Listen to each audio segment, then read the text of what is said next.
지난해 윤석열 대통령의 첫 일본 방문, 한일 정상은 환한 미소로 술잔을 부딪히며 우호를 과시했습니다. 기시다 총리는 윤 대통령의 한일 관계 개선 노력에 경의를 표했습니다. 困難な決断と行動されたユン大統領には心から敬意を表したいと思います。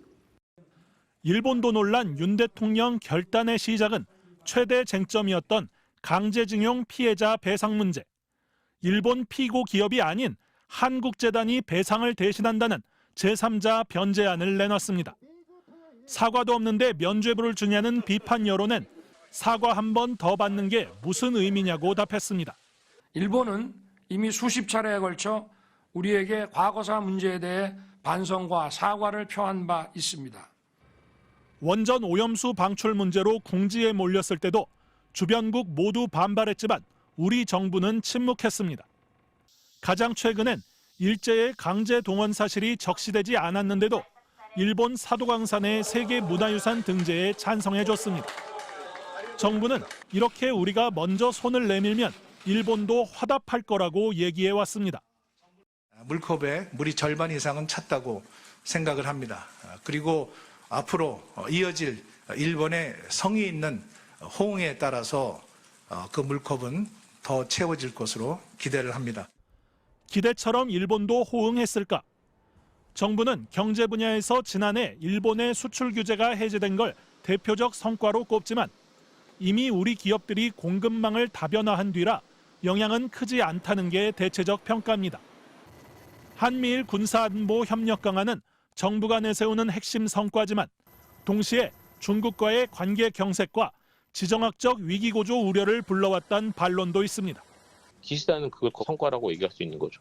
우리의 정당성이 어디로부터 구축되느냐의 문제와 영토 문제를 내준 셈이 됐는데 무엇보다 위안부 문제를 교과서에서 지우고 독도 영유권 주장을 강화하는 등 최근 갈수록 우경화되는 일본의 태도는 중요한 건 일본의 마음이라며 정성을 쏟아온 정부의 노력을 무색하게 만들었습니다.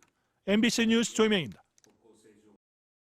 일본 사도광산의 유네스코 세계유산 등재 과정에서 조선인 동원의 강제성 표현이 빠진 것을 두고 비판이 쏟아지는 가운데 해외 매체에 윤석열 대통령을 강도 높게 비판하는 글이 실렸습니다.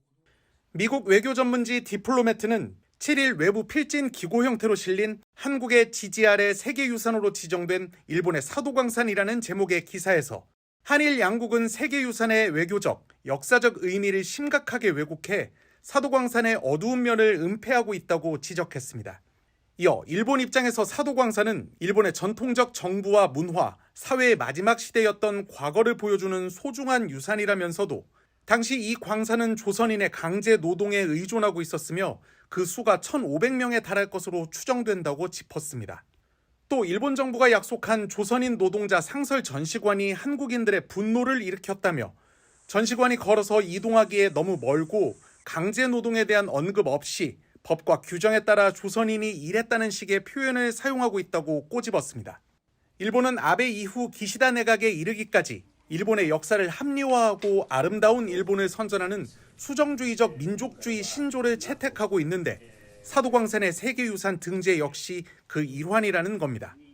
필자는 그러면서 윤석열 대통령은 기시다 내각이 자국 역사를 세탁하는 과정에서 발견한 완벽한 공범이라며 윤 대통령은 일본의 한국 점령을 근대화와 계몽의 원천으로 정당화하고 일본의 식민지 잔혹행위와 엘리트들의 협력을 미화하는 한국의 뉴라이트 운동에 힘을 실어줬다고 비판했습니다.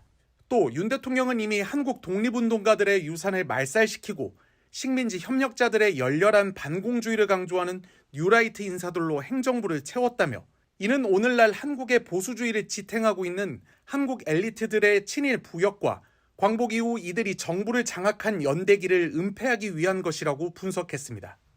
필자는 글을 맺으면서 사도광산의 세계유산 등재 이후 일본은 환호하고 있지만 한국 국민들은 상처를 입고 있다며 우리가 좋은 것을 기억하려면 나쁜 것도 기억해야 마땅하다고 거듭 강조했습니다.